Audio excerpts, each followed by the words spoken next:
Hello everyone. So today we are going to discuss test number 9 और इससे पहले हमने 8 टेस्ट डिस्कस कर लिए हैं. साथ ही साथ our USP is that in every test we used to discuss two codes. Codes जो कि आप एसए या यूपीएससी प्रीवियस ईयर एसए में जो आ रखा है या एथिक्स के जो एसए मतलब टॉपिक्स हैं उसको डिस्कस कर लेते हैं बहुत ब्रीफली ताकि हमारा थोड़ा सा ब्रेनस्टॉर्म वाला जो पार्ट है दैट कीप्स गोइंग ऑन. ठीक है. So now I am sharing my screen with you. Let me know it is visible, right? So before we start, we'll see this quote. Need brings greed. If greed increases, it spoils breed. ठीक है, बात समझो कि need जो है brings greed. अगर if you are in need of something, तो उसके लिए आपको कुछ greed आ सकता है. Need brings greed. तो need brings greed. If greed increases, but if your greed increases and if you are too much swayed about the greed, it spoils the whole ecosystem, spoils the whole system, spoils the breed. ठीक है. For example, अब ये ऐसे 2016 में आया था. You can brainstorm that what is greed, what is need. मतलब you can think, मतलब and see there are two types of. One, you have to explain these by examples, but at the same time you have to go on the philosophical aspect of what is need. How, अब यहाँ पे you have to question how need brings greed and which are the conditions, what are the conditions in which greed increases, and if greed increases, how, then how you have to explain how it spoils the breed. Now you in the essay you can also have to give way forward that how you can minimize your greed, how you can have control on your greed, and how you can fulfill the need through holistic methods. ठीक है. तो इस तरह से देना पड़ेगा ना. Antithetical you can also give that how at times greed is important, but what type of greed? Greed for success, but in a ethical manner. है ना. तो you have to play with the words little and again you have to conclude. ठीक है. So I'll give you a brief ये in which okay, so this was it. Need brings greed and if greed increases it spoils the breed. तो बहुत quickly हम देखेंगे क्या करना है बॉडी में. Definition of need, greed in daily human life, how need acts as a basic motivation, how greed acts as a distortion of need, which factors escalate greed, how does unchecked greed जो है, unchecked word very important, unchecked greed spoils the breed. Is greed always detrimental? ये बहुत important dimension है. This dimension miss is greed always detrimental? How can need and greed be balanced? ये important है. Link with the introduction, sum up the essence of the essay in optimistic manner. ठीक है. अब इसमें coat बहुत सारा जा सकता है. गांधी जी का ये कोट तो बहुत ही एप्ट हो जाएगा. Earth has enough for everyone knows this. Desire is the root cause of evil, ये भी चला जाएगा. ठीक है. अब कोई भी आप एक एनेक्डोट दे सकते हैं. Food is what you need and chocolate sundae is what what is greed. तो डिफरेंट डायमेंशंस में आप दिखा सकते हैं. Need basic motivation, survival instinct, achievement and growth, innovation and progress, social connection, empathy and altruism. Greed के बारे में दिखा सकते हैं. Distortion of priorities, exploitation of labour, corruption and fraud. ठीक है. तो now you can do this. तो आपको ये समझ में आ गया होगा, राइट. तो let's move to our different part. ठीक है. तो इसमें आप ट्राई कीजिए ऐसे लिखने का, बिकॉज ऐसे लिखना is a tough thing. Generally लोग नहीं लिखते हैं. अगर आप लिखिएगा तो इसको आपका बहुत एक्सेप्शनली आपको फायदा होगा. ठीक है. तो let us move with this question. Question है which one of the following can aid in furthering government's objective of inclusive growth. Government का ऑब्जेक्टिव को इंक्लूसिव ग्रोथ विच, अब देखते हैं मोस्टली इसमें आंसर्स ऐसे टाइप के क्वेश्चन में जो भी अच्छी बातें होती हैं every term would be considering the answer. Promoting self help group सही लग रहा है. प्रमोटिंग एमएसएमई ठीक है. इम्प्लीमेंटिंग राइट बहुत अच्छी बात. This is an easy question, इसमें कोई डाउट नहीं होना चाहिए. आंसर डी होगा. ठीक है. A closed economy is an economy in which the money supply is fully controlled. मतलब आपको समझ में आया क्लोज्ड इकोनॉमी है, बाहर बहुत अपॉर्चुनिटीज नहीं है. ठीक है. तो लग रहा है चलो सही हो सकता है. और deficit financing takes place, deficit financing takes place. Okay, देखते हैं. And only exports takes place. ये देखो ओनली एक्सपोर्ट्स टेक्स प्लेस. देखते हैं.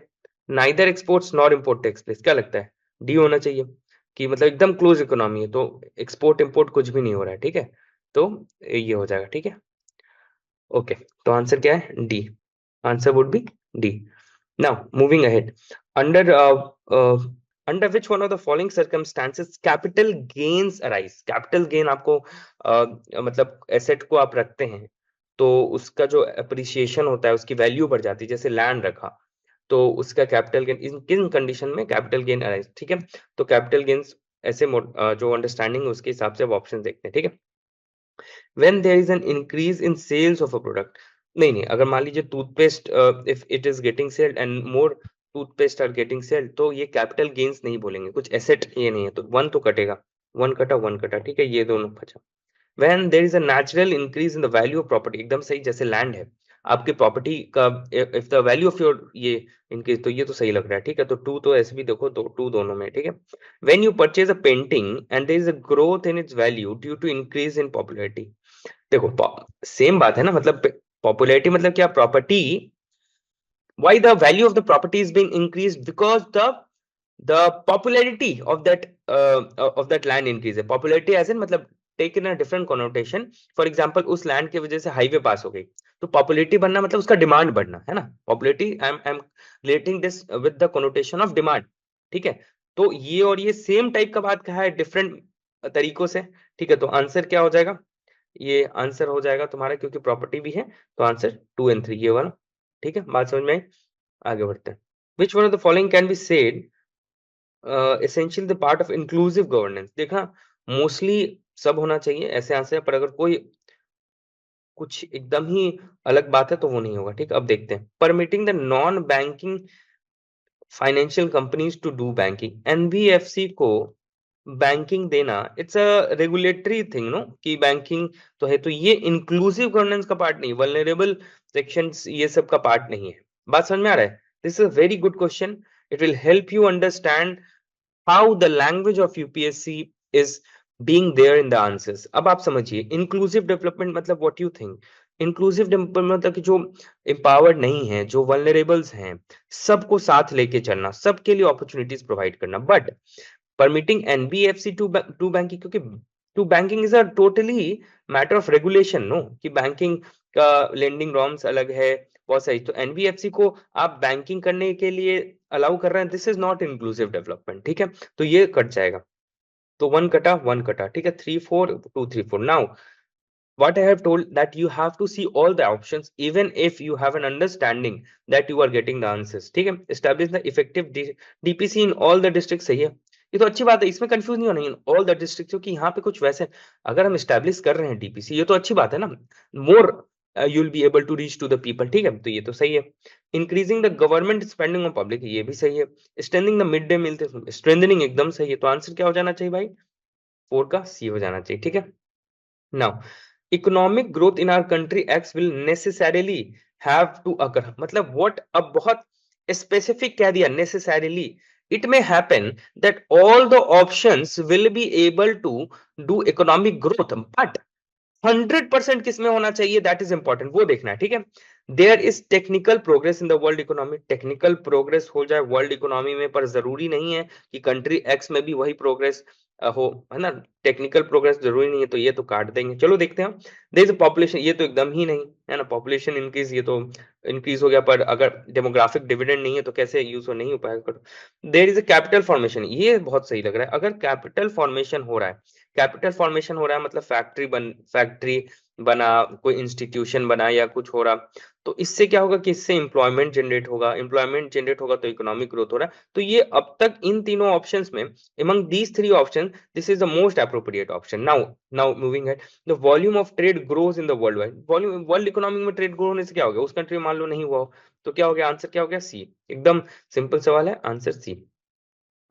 अब देखते हैं, to obtain full benefits of demographic dividend, अगर आपका डेमोग्राफिक डिविडेंड क्या होता है कि जब आपका जो पॉपुलेशन है, जब आपका पॉपुलेशन को आप स्किल्ड कर देते हैं, when you do skilling of your population, तो क्या होता है, ये आपको इकोनॉमी में कंट्रीब्यूट करते हैं, ठीक है। ऐसे कीवर्ड है, डेमोग्राफिक डिजास्टर को स्किलिंग करके डेमोग्राफिक डिविडेंड में आप कन्वर्ट कर सकते हैं, ठीक है। To obtain full benefits of demographic dividend, what should India do?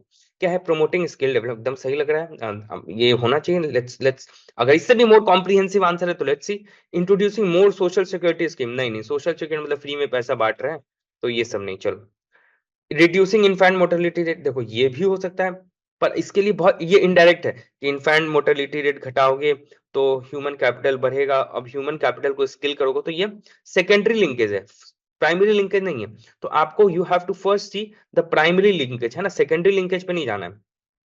Important सवाल है ये। प्राइवेटाइजेशन और हायर एजुकेशन, ठीक है, इससे डायरेक्ट नहीं है, पर इससे बहुत इंपॉर्टेंट है, जो हमारा एकदम बेसिक होता है, दैट इज ए। तो answer should be what, A. Disguise unemployment generally mean, disguise unemployment मतलब क्या, कि आपको मान लीजिए एक फार्म है, ठीक है, एक there is a farm, and वहां पे आपको 4 आदमी की जरूरत है, पर आपके घर में 10 आदमी है और उनके पास और कोई जॉब नहीं है। तो जितना 4 आदमी पूरे खेत को जोत देता है, इनकी कैपेसिटी है, अब इसी काम को करने के लिए आप 8 आदमी लगा रहे हैं, है ना, तो कुछ मार्जिनल एक्स्ट्रा प्रोड्यूस नहीं हो पा रहा है, there is no additional production that is happening. 4 आदमी में भी काम हो जाता, पर आपके पास ज्यादा लोग हैं, उनके पास जॉब नहीं है, तो यही काम कर रहे हैं, ठीक है, तो इसको डिस्गाइज अनएम्प्लॉयमेंट कहते हैं। Large number of people remain unemployed, देखो अनएम्प्लॉयड नहीं, large number of people remain unemployed नहीं, एम्प्लॉयमेंट तो है, पर उससे मार्जिनल, जो मार्जिनल मतलब कि उसके आने से, फॉर एग्जांपल मार्जिनल डिफरेंस मतलब क्या, मान लो 4 आदमी 4 किलो अनाज उगा रहा था, तो 5वां आदमी आया तो 4.02 kg आ गया, तो मार्जिनल रिटर्न 0.02 kg का हुआ। पर डिस्गाइज अनएम्प्लॉयमेंट क्या, कोई मार्जिनल रिटर्न्स नहीं है, तो alternative employment is not available, ये भी काट दो। मार्जिनल प्रोडक्ट, हाँ देखो, marginal productive of workers is low, नहीं भाई, प्रोडक्टिव ऑफ वर्कर्स तो होगा ही ना। फॉर एग्जांपल मान लो 4 आदमी, जो पहले 4 आदमी था, वो कितना 20 किलो गेहूं उगा रहा था, पर इससे काम चल जाता, बट यू वांट व्हाट, कि तुम्हारे घर में और 6 आदमी है, टोटल 10 आदमी मिलके 20 किलो ही गेहूं उगा पाया, तो अब प्रोडक्टिविटी ऑफ वर्कर क्या हो गया, यहाँ पे प्रोडक्टिविटी ऑफ वर्कर क्या था, 5 kg पर पर्सन, यहाँ पे प्रोडक्टिविटी ऑफ वर्कर क्या हो गया, 2 kg पर पर्सन, ठीक है, प्रोडक्टिविटी ऑफ वर्कर सिर्फ 2, ये बात सही है, प्रोडक्टिविटी ऑफ वर्कर सिर्फ 2, पर ये क्या कह रहा है, डिस्गाइज अनएम्प्लॉयमेंट का मतलब क्या है, understand this question itself is ten what is the meaning, तो आंसर क्या हो जाएगा, marginal productivity of labour is low. Marginal productivity मतलब क्या, इसके आने से, 6 और आदमी के आने से कुछ, मतलब एक और आदमी एक्स्ट्रा जोड़ दिए, तो उससे कुछ प्रोडक्टिविटी में या प्रोडक्शन में कोई बढ़ोतरी नहीं हुई, तो मार्जिनल प्रोडक्टिविटी इज 0, ठीक है, इस बात को ध्यान रखना है, बाद बाकी सही। ठीक है, अब देखते हैं करेक्ट, पहले करेक्ट घेर लेंगे, ठीक है। Human capital formation as a concept is better explained in terms of a process which enables human capital, which enables, देखते हैं, individuals of a country accumulate more capital, human capital के बारे में कहा है, तो ये तो मान लीजिए किसी के पास जमीन बहुत आ गया तो वो ह्यूमन कैपिटल, ये तो गलत हो गया, 1 काटो भाई, 1 तो नहीं लग रहा है गलत। इंक्रीजिंग द नॉलेज, सही बात है, स्किल लेवल्स एंड कैपिटल, ये तो 100% होगा, तो 1 काट दिया, ये कट गया, ये कट गया, 2 दोनों में, ठीक है, तो 3, even if 3 is not in the option but still will, हाँ, accumulation of tangible wealth, basically 1 और 3 तो सेम ही बात कह रहा है ना, तो ये भी काटो, 3 भी कट गया। एक्युमुलेशन ऑफ इंटेंजिबल, ये भी सही, इंटेलिजेंट मतलब क्या, इंटेलेक्चुअल प्रॉपर्टी हो गया, ये मतलब सोचने की क्षमता हो गई, स्किलिंग मतलब इंटेंजिबल वेल्थ, ठीक है, इसको छुआ नहीं जा सकता, विजडम, है ना, तो क्या हो गया आंसर आपका सी हो गया, आंसर क्या है 8 का सी, 2 और 4। एक्सप्लेनेशन भी दिया हुआ है, एंड जैसे फिजिकल कैपिटल क्या होता है, ह्यूमन कैपिटल क्या होता है, फिजिकल कैपिटल क्या है, मतलब जो टैंजिबल है, can be easily sold in the market like any other economy, intangible build in the body and mind of its owner, it's not sold in the market, ठीक है, only in services are sold, it is physical, it is separable from its owner, जो physical capital है क्या, owner से separable है, पर human capital क्या है, it is not inseparable from its owner, ठीक है, mobility, it is completely mobile between countries except some artificial trade restriction, formation benefit, ये सब देख लेना, ठीक है, तो despite being on a high saving economy, despite being a high saving economy, capital formation may not result in significant increase in the output due to, कह रहा है कि हम लोग का इकोनॉमी जो है, our economy even it is a high saving economy, high saving economy मतलब फिर भी कैपिटल फॉर्मेशन, जो अगर मान लो कैपिटल फॉर्म हो रहा है, may not result in significant, मतलब कैपिटल फॉर्मेशन के बावजूद, even if you are having industries and everything, इसमें सिग्निफिकेंट इंक्रीज, आउटपुट में कुछ सिग्निफिकेंट इंक्रीज नहीं हो पा रहा है, फिर 10 कंपनी और लगा दिए, फैक्ट्री और, फिर भी आउटपुट सिग्निफिकेंटली इंक्रीज नहीं हो पा रहा है, क्यों भाई, वीक एडमिनिस्ट्रेटिव मशीनरी हो सकता है, इलिटरेसी हो सकता है, हाई पॉपुलेशन डेंसिटी हो सकता है, हाई, अब देखो what is the most appropriate answer, high capital output ratio. Capital output ratio क्या होता है? फॉर एग्जांपल मान लो तुमको 100 चप्पल बनाने के लिए 100 रुपए चाहिए थी। अब तुमको अब मतलब फैक्ट्री का जो है कैपेसिटी इतना था। अब इस फैक्ट्री का कैपेसिटी बढ़ाने के लिए मान लो तुमको 110 चप्पल बनाना है। 100 चप्पल बनाने के लिए 100 रुपए चाहिए थे, पर 110 चप्पल बनाना है। तो पर अब 110 चप्पल बनाने के लिए यू नीड 150 रुपीज। तो इसका मतलब क्या हो गया? High capital output ratio. For example even if you have to increase, when you have to increase the production, तो आपको तुमको मशीन सेटअप करना पड़ेगा, सब कुछ लगाना पड़ेगा।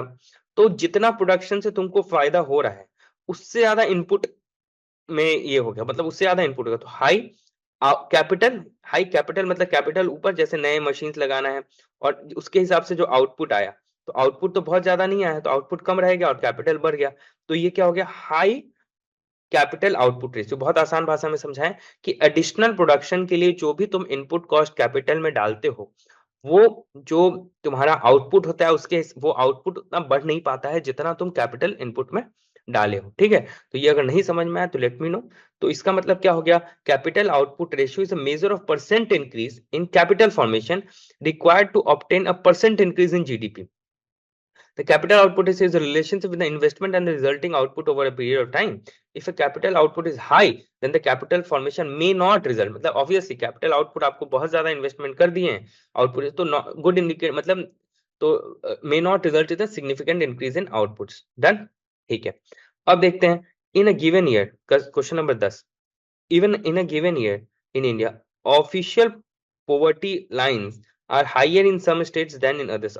This is a very good question that you, and these types of question you will be directly encountering in the examination. ठीक है, किसी एक वर्ष में ऑफिशियल पोवर्टी लाइन जो है वो हायर है in some states than in others, because क्यों हायर है? Poverty rates vary from state and state, ये भी चलो ठीक है, इसमें तो सही बात है, पर इस हायर क्यों है इसको जस्टिफाई। प्राइस लेवल्स में price level vary from state, एकदम सही बात है, सही बात है। Gross state product varies from state to state, ठीक है, ये तो सही बात है, पर इससे पॉवर्टी का क्या है? ये काटो। Quality of public distribution varies from state, ये भी सही है, पर बात है कि इससे पॉवर्टी का क्या है? देखो पॉवर्टी क्या है, जैसे बहुत सारे रंगराजन जो है ना, तेंदुलकर कमेटी और ये सब बहुत सारी कमेटी आ रखी थी, तेंदुलकर कमेटी थी, तो उसमें क्या कभी न्यूट्रिशन के लेवल पे कहते थे, कभी प्राइस के लेवल पे, अर्निंग के लेवल पे बताते थे कौन पुअर है और कौन पुअर नहीं है। तो अगर मान लो किसी, अब इन दोनों में ये दोनों काट दो, अब ये दोनों में आप तुम्हारा आंसर है, answer is between these two statements. क्यों भाई? क्योंकि answer is between these two statements, क्योंकि तुम्हारा सेम टाइम का लिखा हुआ है, vary from state to vary from state. अब देखो poverty rates vary from state to state और प्राइस लेवल, इन दोनों में you have to choose what you will be choosing in the examination condition. तुम सोचो अब क्या क्वेश्चन क्या है? Official poverty lines are higher in some states than in other states. अगर तुमको सोचना है तो तुम पॉवर्टी रेट्स वेरी, अरे पॉवर्टी रेट्स के ही बारे में तो पूछ रहा है। The question itself is like कि पॉवर्टी रेट ही तो है, पॉवर्टी लाइन मतलब क्या? पॉवर्टी रेट या poverty rate from vary other, मतलब रेट मतलब क्या, कितने लोग पुअर हैं। But this does not answer the question, ये एक और क्वेश्चन है। अब फिर पूछेंगे कि पॉवर्टी रेट कहां से डिसाइड कर रहे हो, तो बट ये जो है प्राइस लेवल से तुम डिसाइड करते हो कि मान लो चार, एक दिन में कोई 400 रुपए कमा रहा है, तो यहाँ पॉवर्टी, इस स्टेट में महंगाई ज्यादा है, और दूसरे स्टेट में 500 रुपए कमाने वाला भी, ये 400 रुपए कमाने वाला 1 किलो आलू खरीद सकता है मान लो एग्जाम्पल, पर ये 500 कमाने वाला भी 0.5 किलो ही आलू खरीद पाएगा, तो कौन पुअर हुआ भाई? This person is poor. तो इस हिसाब से ऑफिशियल प्रॉपर्टी लाइन मतलब हायर, मतलब एक स्टेट में दूसरे स्टेट से वेरी करता है। तो आंसर क्या हो जाना चाहिए? बी होना चाहिए। इसी तरह हम सारे क्वेश्चंस को डिस्कस करेंगे, जहां पे आपको अंडरस्टैंडिंग के हिसाब से इकोनॉमिक्स के क्वेश्चन जो है you will be able to do, and this will help you to better tackle the questions. ठीक है,